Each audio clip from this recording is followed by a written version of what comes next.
नमस्कार, आप देख रहे हैं सी न्यूज भारत। मैं हूं आपके साथ ज्योति अरोरा। इस बुलेटिन में हम बात करेंगे कि बांदा में कहां लगी भीषण आग, जौनपुर में महिलाओं ने सीएम योगी से क्या की मांग और गाजियाबाद पुलिस ने किन अभियुक्तों को किया गिरफ्तार। इन सभी खबरों को जानेंगे विस्तार से, तो आइए नजर डालते हैं इस वक्त की बड़ी खबरों पे।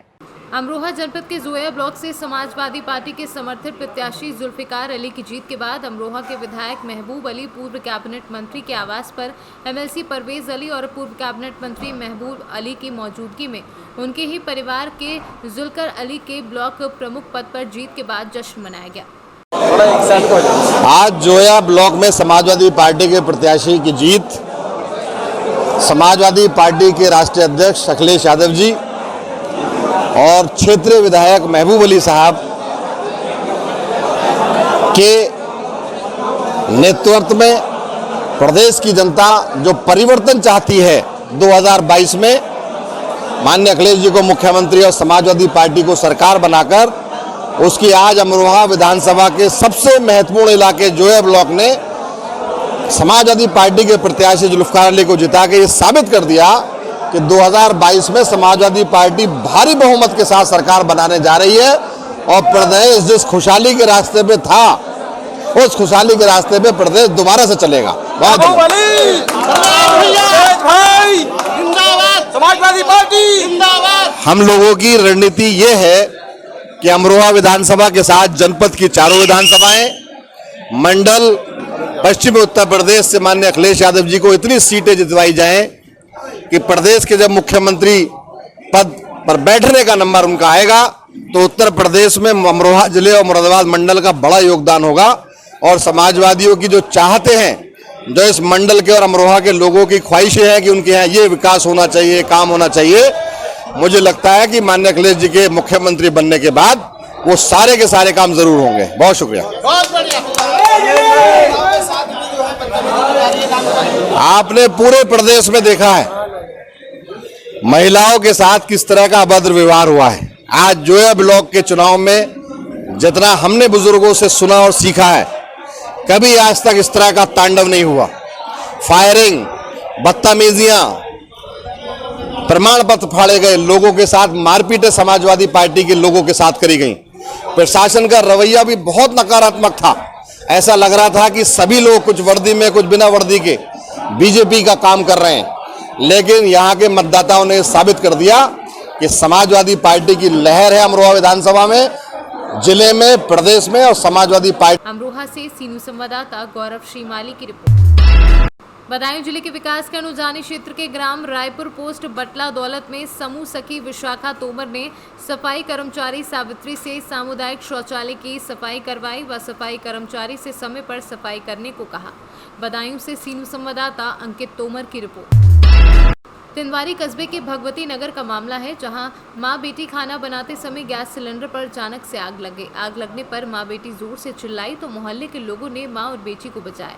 स्थानीय पुलिस को सूचना दी। सूचना पर कस्बा इंचार्ज नौशाद खान मौके पर आकर देखा तो लोगों ने बताया कि अंदर एक और भरा हुआ सिलेंडर रखा हुआ था, जिससे किसी की हिम्मत अंदर जाने की नहीं पड़ रही थी। तभी एसआई नौशाद खान ने अपनी हिम्मत दिखाते हुए दरवाजे पर एक लात मारी और अंदर से भरा हुआ सिलेंडर निकाला, जिससे बड़ा हादसा होने से टला। जी भैया, क्या नाम है आपका? मेरा नाम दीपू सोनी है, तिनवारी से। मैं यहाँ नगर प्रहरी हूँ। ये जो घटना हुई है, आग लगी है, कैसे लगी है, क्या है पूरा मामला? ये घटना जो है तिनवारी का ही मैटर है, भगवती नगर का जी। और ये आरिफ बेग के मकान में आग लगी हुई है जी। जिसके वो खाना बना रही थी। उनकी मम्मी और बहन और आरिफ, ये सब लोग रहते हैं इस घर में। ये कच्चा मकान है। खाना बनाते वक्त जैसी सिलेंडर में आग लगी है, वो आग ये बुझा नहीं पाए और पूरे सिलेंडर में एकदम से आग रेगुलेटर के पास पहुंच गई और सिलेंडर पूरा ब्लास्ट करके ऊपर उड़ गया। और पूरे घर में, इनके पूरा कच्चा मकान है, पूरे घर में आग लगी। पूरा घर इनका बर्बाद हो चुका है एक तरह से। आग पर काबू कैसे पाए हैं? स्थानीय पुलिस को सूचना कैसे दी है? जी, स्थानीय पुलिस को सूचना पहुंची। स्थानीय पुलिस भी आई, जिसमें एसआई नौशाद खान है, यहाँ कस्बे के इंचार्ज हैं। वो आए तो उन्होंने तुरंत हकीकत देखी और सिलेंडर के लिए काफ़ी लोग डर रहे थे लेकिन मैंने देखा कि नौशाद खान ने बड़ी बहादुरी का काम दिखाया। उन्होंने सिलेंडर को अपने हाथ से पकड़ करके जो है बाहर निकाल के लाए, उस पर उसका हाथ भी जल गया। तो इस तरह स्थानीय पुलिस को सूचना मिली। इसी सूचना के साथ हम लोगों ने फायर ब्रिगेड को भी सूचना पहुंचाई। और इससे पहले जो है यहीं पर बगल में मदरसा है, मदरसा में समरसेबिल लगा था।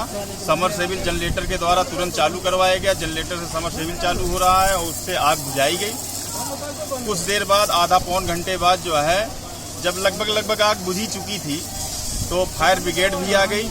फायर ब्रिगेड भी लगी हुई है। फायर ब्रिगेड आग को बुझा रही है और लगभग सारा काम जो है बची हुई आग। लगभग क्या नुकसान हुआ होगा? लगभग तो मेरा जहां अनुमान है, क्योंकि चूंकि अभी इस समय खेतीबाड़ी का गल्ला भी आया हुआ है तो लोग खरीदते हैं। चूंकि ये मजदूर व्यक्ति है, इसने गल्ला खरीदा, अनाज है, जैसे इसमें गेहूं है, चावल है, दाल है, रोजमर्रा की चीजें होती हैं, शक्कर है, गुड़ है, ये सब छोटी छोटी चीजें होती हैं। वो सब चीजें जो एक गृहस्थी में लगती है, तो वो सब चीजें जो है इन्होंने खरीद करके रखी हुई थी और वो पूरा, ये समझ लीजिए, पूरा राख का ढेर में तब्दील हो चुका है। आप देख सकते हैं, आप देखिए कैसे यहाँ पर पूरा राख का ढेर हो चुका है, पूरा मकान राख का ढेर बन चुका है।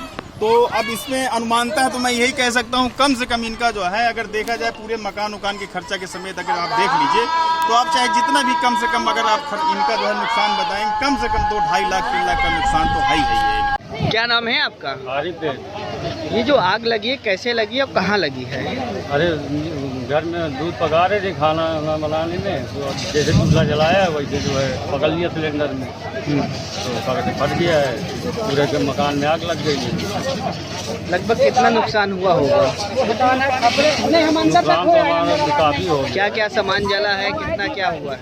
सामान तो गल्ला पानी सब अभी खरीद के रखा था। मोल का भाई खेती बाड़ी तो है नहीं हमारे पास, तो मोल का लेते हैं, तो वही जो है सब पूरा हमारा गल्ला राशन जो भी रखा था सब जल गया है। लगभग कैश पैसा कितना रहा होगा? 50-60 हज़ार रुपये रखा था, बस ज़्यादा ही तो नहीं था हमारे पास। आदमी मेहनत मजदूरी करते हैं तो उसमें जो है। अच्छा, ये जो आग लगी है कहाँ पे लगी है, कौन सी जगह है ये भगवती नगर तिनवारी। भगवती नगर तिनवारी जी। अच्छा। आप जो है, आपके पिता क्या नाम, क्या करते हैं पिताजी? पिताजी मजदूरी। चलिए ठीक है आरिफ भाई, जो भी है। क्या नाम है आपका? मोहम्मद नाजिर है। जो आग लगी कैसे लगी है और कैसे आपको सूचना मिली है आग लगी? अल्लाह मचा मोहल्ले में आग लगी सिलेंडर फट गया, दौड़ के आए हम लोग, आग बुझा, उसका काफ़ी नुकसान हो गया। लगभग क्या नुकसान हुआ होगा? अब वो गल्ला है, कच्चे उसके काफ़ी नुकसान हो गए। अभी आग पे कैसे काबू पाया गया है? आग सब मोहल्ले वालों ने, फायर ब्रिगेड वालों ने। फायर ब्रिगेड को फोन नहीं किया आप लोगों ने? किया है, काफ़ी लेट। अच्छा, काफी लेट आई, मतलब जैसे सूचना आपने सूचना देने के लगभग कितनी देर बाद आई? बांदा से आई है, आधा घंटे के लगभग। बांदा से सीनू संवाददाता कासिद अली सिद्दीकी की रिपोर्ट। जलेसर धर्मनगरी कोसमा में वात्सल्य आरोग्य धाम में 11 एवं 12 जुलाई को कमल विधान पाठ का आयोजन होगा, जिसमें 2 आचार्य विमल सागर के शिष्य प्रमुख सागर महाराज शामिल होंगे। क्या नाम है आपका? जुगन पास। आप क्या करते हैं आप? डीलर कौन सी पंचायत पर हैं? काजीपुर पर। क्या मामला हुआ है आज आप लोग यहाँ पर एसडीएम साहब के यहाँ पर आए, क्या मामला है? ये है खाद्य विभाग में पैसा लिया जाता है यहाँ जो है। कौन लेते हैं? इंस्पेक्टर नहीं लेते हैं, दूसरे लोग हरीश से दिलवाते हैं। क्या नाम है? हरीश। कितने रुपए लेते हैं? 50 रुपये कुंटल। 50 रुपये कुंटल के हिसाब से लेते हैं। आप सभी लोगों से ही लेते हैं? सबसे लेते होंगे, या हमसे मांगते हैं तो हमसे लेते हैं, सबसे लेते होंगे। अब आप क्या चाहते हैं? चाहते मतलब इतना पैसा खर्च हमें जो कमीशन मिलता है वो सारा इसी में चला जाएगा, हमें क्या मिलेगा?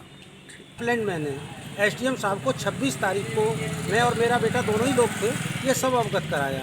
एसडीएम साहब ने इसका बहुत ठीक से संज्ञान लिया और आज उन्हें रंगे हाथों पकड़ा, उनके जेब में कैश भी पकड़ा गया, जो लोगों ने बताया है।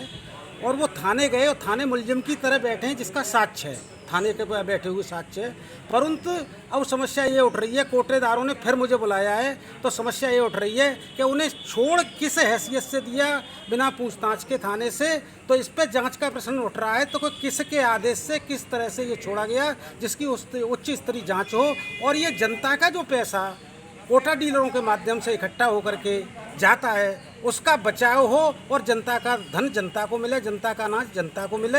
ऐसी समस्या को लेकर के मैं जांच के लिए यहाँ लोगों ने बुलाया, कोटा डीलरों ने, उनके सहयोग के लिए आया हूँ तहसील से। किस क्या होगी इस संबंध में यदि इसकी उच्च स्तरीय कोई जांच नहीं होती है तो मैं वरिष्ठ अधिकारियों को, अपने भाजपा के संगठन के लोगों को बताऊँगा और वरिष्ठ अधिकारियों को भी बताऊंगा। इसकी जांच होनी चाहिए, हर हालत में पर्दाफाश होना चाहिए कि इसके पीछे जड़ में कौन है, ऐसा भ्रष्टाचार लंबे समय से क्यों हो रहा है, और ये बुरी तरह से पीड़ित हैं जो मुझे कई बार बता चुके। एटा से सीनू संवाददाता अंकुश गुप्ता की रिपोर्ट।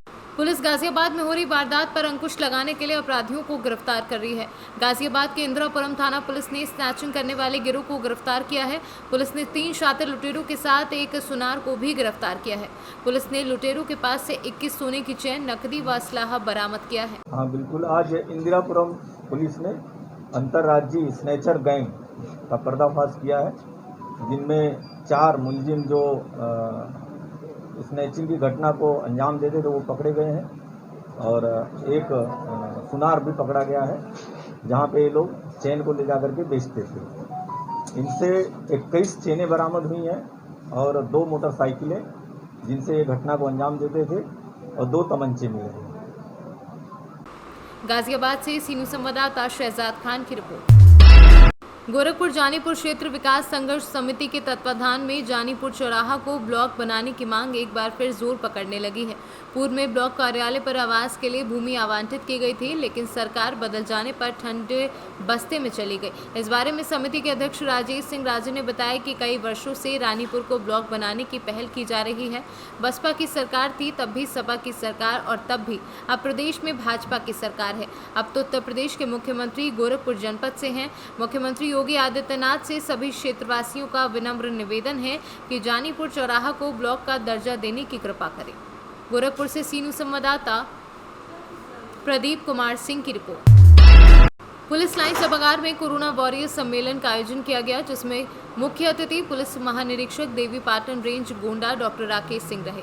पुलिस महानिरीक्षक के आगमन पर सर्वप्रथम पुलिस अधीक्षक गोंडा संतोष कुमार मिश्रा ने स्वागत कर कोरोना काल में कोविड-19 पर विजय प्राप्त करने वाले कोरोना वॉरियर्स को सम्मानित करने का अनुरोध किया। तत्पश्चात पुलिस महानिरीक्षक देवी पाटन रेंज व पुलिस अधीक्षक गोंडा ने कर्तव्य के दौरान कोविड-19 से संक्रमित होने के पश्चात ठीक होने पर पुनः अपने कर्तव्यों का निर्वहन उसी ऊर्जा और निष्ठा के साथ संक्रमण के दौरान अपने परिजनों के साहस को भी बनाए रखने वाले पुलिसकर्मियों को प्रशस्ति पत्र देकर सम्मानित किया। स्वस्थ होकर पुनः कार्य में आ गए हैं, उन लोगों को बुलाकर सम्मानित किया गया और उनको ये भरोसा दिया गया कि जैसा उन्होंने जैसे ये जंग जीता है वैसे आने वाले आगे चुनौतियों में ये खड़े उतरेंगे, और उनके साहस को बढ़ाने के लिए और जो पुलिस अधीक्षक गोंडा के नेतृत्व में एक कुशल तरीके से चुनाव हुआ, चुनाव में साथियों ने भाग लिया, वो साथी फिर संक्रमित हुए, स्वस्थ हुए और हमारे बीच उपस्थित हैं। उनको धन्यवाद देने के लिए, उनको जो है उनका मनोबल बढ़ाने के लिए आज सबको यहाँ एकत्रित किया गया था और उनको सम्मानित भी किया गया। सर, लगभग हर एक रैंक के यहाँ पर कर्मचारी थे जो लगभग कोरोना संक्रमित हुए। कैसा एक्सपीरियंस उन्होंने शेयर किया, क्योंकि कोविड-19 के टाइम पे कितनी ड्यूटी करनी पड़ी और चुनाव ड्यूटी भी करनी पड़ी? देखिए, उनका जो है मैंने जो उनका एक्सपीरियंस सुना, खास बात ये थी कि उन्होंने उनके एक अदम्य साहस का परिचय दिया उन्होंने, और ये अपने साथ अपने परिवार का भी मनोबल बढ़ाते रहे कि हम स्वस्थ होंगे। दूसरा, इनका उनको पूरा विभागीय सहयोग था। थाना अध्यक्षों ने अपने कर्मचारियों का, क्षेत्र अधिकारी का ने अपने साथियों का, और पुलिस अधीक्षक ने अपने सभी साथियों को जो भी आवश्यकता थी, चाहे उनको इलाज कर सकता थी, चाहे उनको अवकाश की आवश्यकता थी या जो भी जरूरत थी, उसको खुद बढ़ चढ़ के उनको मदद किया। और कई बार बीच में कई थाने भी लगातार खाली हुए, उसमें भी लगातार चुनाव चलता रहा, काम करते रहे। तो पूर्ण एक टीम भावना के साथ जैसे पुलिस हर काम में विजयी होती है। गोंडा से सीनू संवाददाता कल्पराम त्रिपाठी की report. Women teachers association of Uttar Pradesh की जिला इकाई की प्रतिनिधि मंडल ने जिलाध्यक्ष विजय लक्ष्मी यादव के नेतृत्व में मुख्यमंत्री के नाम का ज्ञापन गिरीश चंद्र यादव, राज्य मंत्री आवास एवं शहरी नियोजन उत्तर प्रदेश सरकार को दिया, जिसमें संघ ने सेवारत समस्त महिला शिक्षक व कर्मचारियों को माह में 3 दिन का पीरियड लीव मासिक धर्म अवकाश देने की मुख्यमंत्री से मांग की। जौनपुर से सीनू संवाददाता गुलजार अली की रिपोर्ट। ग्राम पंचायत जुन्नार देव विशाला के एक घर पर 9 युवकों ने फांसी लगाई। पुलिस द्वारा मिली जानकारी के अनुसार मृतक इंद्र राजपूत पिता कोमल सिंह राजपूत उम्र 35 वर्षीय निवासी सगुनी थाना देवरी जिला सागर का रहने वाला था, जो जुन्नार देव विशाला में अपने ससुराल 3 दिन पूर्व आया था, जिसने रात्रि में फांसी लगाकर आत्महत्या कर ली। जुन्नार देव विशाला में कोई मर्ग हुआ सर, मामला क्या है? एक मर्ग हुआ है, इंद्रराज अपने सालोनी ग्राम सागर जिले का है जी। मायके आया था, ससुराल आया था जी। तो 9 तारीख को आया था अपनी पत्नी को लेने जी। पत्नी 2 माह से नहीं जा रही थी जी। तो फांसी की सूचना है, फांसी लगा दिया करके उसमें अग्रिम कार्रवाई की जा रही है। तो पीएम बाद क्लियर होगा, ये परिजन अभी आए नहीं। Thank you sir. Junnardeo से कैमरा पर्सन सानू के साथ वीरेंद्र अग्रवाल की रिपोर्ट। सराय नियात सैसो गरड़ा में नाबालिग मासूम बच्ची की हुई निर्मम हत्या के मामले में 1 सप्ताह बाद भी दोषियों पर अब तक कार्यवाही नहीं हुई है। परिजनों ने आरोप लगाया कि लगातार उनको जान से मारने की धमकी व फर्जी मुकदमे में फंसाने की धमकी दी जा रही है। डरे सहमे परिजनों को प्रशासन द्वारा दिए गए आश्वासन पर अब तक नहीं हुआ अमल व परिजन समाज सेवी संगठन ने ये भी आरोप लगाया कि पुलिस जबरन मासूम बच्ची का अंतिम संस्कार करवाई है। यादव एडवोकेट हाई कोर्ट, मैं कांग्रेस विधि विभाग का प्रदेश सचिव हूं और माननीय प्रियंका जी के निर्देशानुसार, माननीय प्रदेश अध्यक्ष अजय लल्लू जी के आदेशानुसार हम लोग यहां पर आज इस गांव में आए हैं, जहां पर एक मासूम बेटी के साथ बहुत ही निर्मम तरीके से उसकी हत्या कर दी गई अपहरण करके। और ये देश कमोबेश यही नहीं, यह हालात इस गाँव में नहीं, पूरे प्रदेश के अंदर मचा हुआ, पूरा हाहाकार मचा हुआ है। पूरे देश और प्रदेश के अंदर अराजकता का माहौल है। और आज ये कांग्रेस पार्टी जो और तमाम सारे संगठन के लोग यहाँ पर आए हैं, सामाजिक संगठन के लोग, और उन्होंने ये तय किया है कि इस बेटी को न्याय दिलाने के लिए हम लोग एड़ी से चोटी तक का दम लगा देंगे। और हमारी जो विधि विभाग कांग्रेस पार्टी का है, प्रदेश अध्यक्ष लल्लू जी के और माननीय प्रियंका जी के निर्देशानुसार इस पूरे मामले को ट्रायल से लेकर सुप्रीम कोर्ट तक लड़ने की जरूरत पड़ेगी तो हम लोग निःशुल्क लड़ेंगे और किसी भी हालत में इस बेटी को न्याय दिलाएंगे। आपका परिचय? Sunil Yadav advocate high court, प्रदेश सचिव उत्तर प्रदेश कांग्रेस कमेटी विधि विभाग। चकिया घरारा सहसों के पास 3 जुलाई को श्रद्धा भारतीय नाम की एक बच्ची शौच के लिए बगीचे में आई थी और वापस लौटते समय वो अकेली पड़ गई। माँ उसकी घर चली गई, वो कुछ आम वगैरह बिनने लगी थी और दबंगों ने उसे किडनैप कर लिया और गायब कर दिया। 6 तारीख को उसकी छत बिछत लाश बगल के एक झाड़ी में मिली। उसके बाद पुलिस वगैरह को बुलाया गया, पुलिस ने कोई कार्रवाई नहीं किया। पीड़ित परिवार को लगातार धमकी दी जा रही है कि उनको फर्जी मुकदमे में फंसा दिया जाएगा। मैं अपना दल पार्टी की ओर से, माननीय कृष्णा पटेल जी की ओर से पीड़ित परिवार को ये आश्वासन देता हूँ कि इस मामले की जितनी भी लड़ाई हो सकेगी हम सड़क पर उतर करके लड़ने के लिए तैयार हैं। भारतीय कुर्मी महासभा की ओर से भी मैं ये आश्वासन देता हूं कि पीड़ित परिवार को जो भी मदद होगी हम कचहरी चल करके जिला अधिकारी को ज्ञापन देंगे, माननीय मुख्यमंत्री के नाम ज्ञापन देंगे और इस समस्या का हल कराने के लिए, पीड़ित परिवार को न्याय दिलाने के लिए और दबंगों को जेल भिजवाने के लिए लगातार हम लोग संघर्ष करते रहेंगे। जिस तरीके से यहाँ पर अगर देखा जाए तो बच्ची की निर्मम हत्या की गई और पुलिस कोई कार्रवाई नहीं कर रही है, तो इस पर क्या कहेंगे? आपकी प्रयागराज में कानून व्यवस्था कैसी चल रही है? प्रयागराज के साथ ही साथ पूरे उत्तर प्रदेश में कानून व्यवस्था बुरी तरीके से ध्वस्त है। चारों तरफ पीड़ित लोगों को सताया जा रहा है, दबंगों का राज चल रहा है। पुलिस जो है गुंडों की भूमिका निभा रही, गुंडों को संरक्षित कर रही है। एक तरीके से सरकार द्वारा संरक्षित गुंडे लगातार अनहोनी को अंजाम दे रहे हैं। इस तरीके से बहन बेटियों की इज्जत लूट रहे हैं, उनकी हत्या करके उनको परेशान कर रहे हैं। हम लोग लगातार इस मामले को ऊपर उठाने के लिए तैयार हैं। आगे आने वाले दिनों में भी हम लोग इस लड़ाई को लड़ेंगे और संघर्ष करके पीड़ित परिवार को न्याय दिलाने का पूरा प्रयास करेंगे। मैं डॉक्टर हरिश्चंद्र पटेल, भारतीय कुर्मी महासभा का उत्तर प्रदेश का प्रदेश अध्यक्ष और अपना दल का राष्ट्रीय सचिव। प्रयागराज से सीनू संवाददाता रणविजय सिंह यादव की रिपोर्ट। फिलहाल के लिए न्यूज बुलेटिन में बस इतना ही। देश दुनिया की तमाम बड़ी खबरों के लिए आप देखते रहिए सी न्यूज भारत।